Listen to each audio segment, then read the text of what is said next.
ஆக்சுவலாக நம்ம பெரிய இன்னொரு பெரிய வேலை இயற்கையை பார்த்து விடுறது. நாம் ஒரு பெரிய வேலை பார்த்தோம்னா நம்மளுக்கு ஒரு பெரிய வேலை பார்க்கறது நார்மலாக அட் இஸ் வித் செடி கொடிகளோட நார்மலாக இருக்கிறது.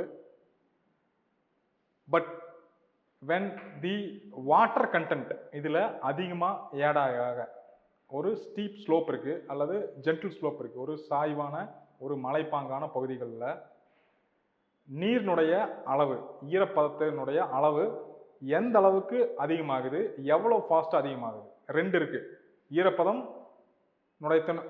அந்த ஈரப்பதத்தினுடைய அளவே எவ்வளவு அதிகமாகுது, ஸ்லோவாக ஐ மீன் நிறைய அதிகமாகுதா, கொஞ்சமாக ஒரு பெரிய ஒரு 10 லிட்டர் தண்ணி ஊற்றி அது ஈரப்பதத்தை பண்ணுறீங்களா, அல்லது 1 லட்சம் லிட்டர் தண்ணி ஊற்றி ஈரப்பதம் பண்ணுறீங்களா, ஒன்று.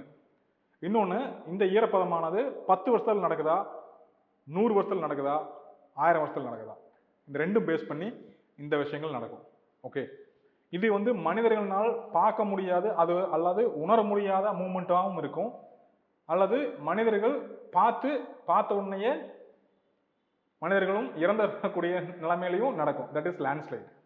ஓகே, ஸோ இங்கே ஃபர்ஸ்ட் நம்ம பார்க்குறது பாறை நகர்வு, மண் ஊறுதல். ஓகே, ராக்ஸ் வந்து மூவ் ஆகிறது.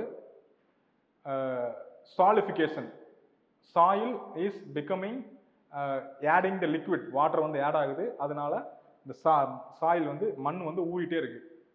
அப்போ மண் ஊறும்போது அது கொஞ்சம் கொஞ்சமாக ரொம்ப ஸ்லோவாக நகர ஆரம்பிக்கும். ஓகே, நீங்கள் மண்ணுங்கிறது நாம் வந்து ஒரு சட்டி மண் 2 சட்டி மண் இல்லை, மொத்தம் ஊட்டி மலையே.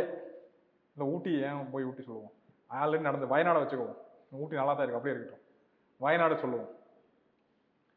ஒரு 1000 வருஷமா மழை பெய்யுது, அப்பெல்லாம் ஒன்றும் நடக்கல. பட் ஒரு 10 வருஷமா நான் போய் வீடு கட்டினாங்க, இப்போ பார்த்தா திடீர்னு வளைஞ்சு விழுந்துருச்சுங்க. ஏன்? மரம், அதுக்கு ஒன்று காரணம் மரம். பட் இன்னொன்று வந்து இயற்கையாக வந்து என்ன நடக்குதுன்னா மண் ஊறுது.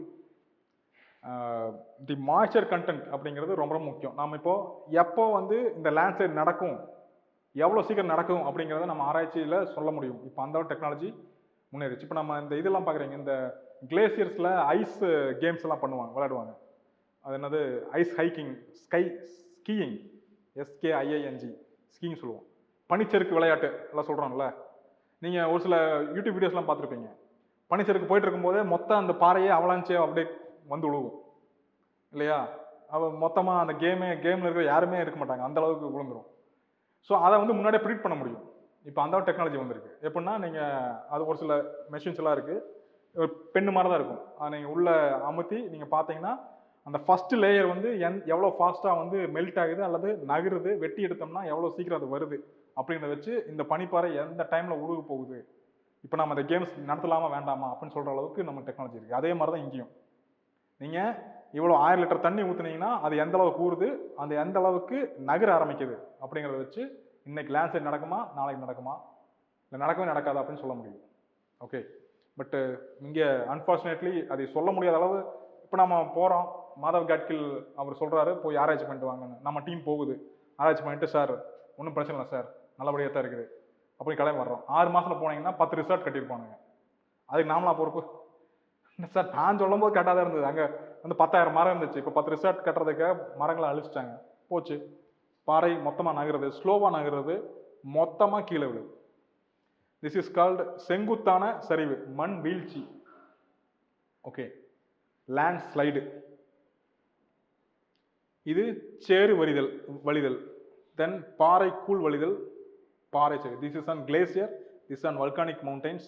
திஸ் பாறை கூழ் மற்றும் அந்த மண் வீழ்ச்சி அப்படிங்கிறது நம்ம ஊரில் நடக்கக்கூடியது.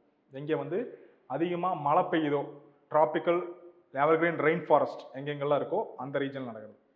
ரெயின் ஃபாரஸ்ட் எல்லாம் வந்து மவுண்டேனியஸ் ரெயின் ஃபாரஸ்ட் இருக்கிற ரீஜனில் இது நடக்கும். ஓகே, இது புக்ஸில் இருக்குது, நீங்கள் வித் ஓன்னா நீங்கள் படிச்சுக்கிறது தான். ஹோம்ஒர்க் மாதிரி உட்காந்து படிச்சிங்கன்னா உங்களுக்கு புரிஞ்சிடும். இதில் எக்ஸ்பிளனேஷன் கான்செப்ட்டுக்கு ஒன்றும் இல்லை, திஸ் இஸ் தி கான்செப்ட். உங்களுக்கு வந்து மாய்ச்சர் கண்டென்ட் அதிகமாக அது வந்து ஃபாஸ்ட்டாக எவ்வளவு மாய்ச்சர் உள்ளே ஆட் ஆகிறது ஒன்று, எவ்வளவு காலங்கள் அது எடுத்துக்குது, வளைஞ்சு வர்றதுக்கு எவ்வளோ காலம் எடுத்துக்குது. ஓகே, இதில் வந்து ராக் டெப்ரிஸ்னு ஒன்று இருக்குது, சாயில் டெப்ரிஸ்னு ஒன்று இருக்குது. கல் குவியல்கள் இல்லையா, கல்ல வந்து கூஞ்சிருக்கும், சின்ன சின்ன பாறைகளை உடஞ்சிருக்குன்னு சொல்கிறோங்களா, அந்த உடஞ்ச கல் குவியல் இறங்கி வர்றது we call it as rock debris. பாறை இங்க இருக்கு, பாறை கூழ் வழிதல் அப்படின்னு சொல்லுவோம். மண் விளைஞ்சு வந்துச்சுன்னா அது மண் வீழ்ச்சி. That is the major difference. Okay, ஸ்லோவாக படிங்க, ஈஸியாக புரிஞ்சிடும். Okay, so this is all about these things. நீங்கள் பார்த்தீங்கன்னா இந்த ஊட்டி கொடைக்கானல்லாம் போய் பார்த்தீங்கன்னா இந்த கம்பமே எலக்ட்ரிக் கம்பம், டெலிஃபோன் கம்பம் லைட்டாக சாஞ்சிருக்கும்.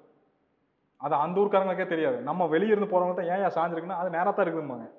ஏன்னா அவங்க பிறந்த வளர்ந்ததுலேருந்து அது மாதிரி கொஞ்சம் கொஞ்சமாக சாஞ்சிருக்கு. நம்மளுக்கு தான் அது வித்தியாசமாக தெரியும். அங்கே இருக்கிறவங்க வீடு கூட கொஞ்சம் சாஞ்சு தான் இருக்கும். அதெல்லாம் அவங்க பெருசாக கண்டுக்க மாட்டாங்க. நான் இருக்கும்போது இருந்து இப்படி தான் எங்களுக்கு வீடு அப்படிம்பாங்க. ஓகே, அதுவும் ஸ்லோவாக நடக்கிற ப்ராசஸ்.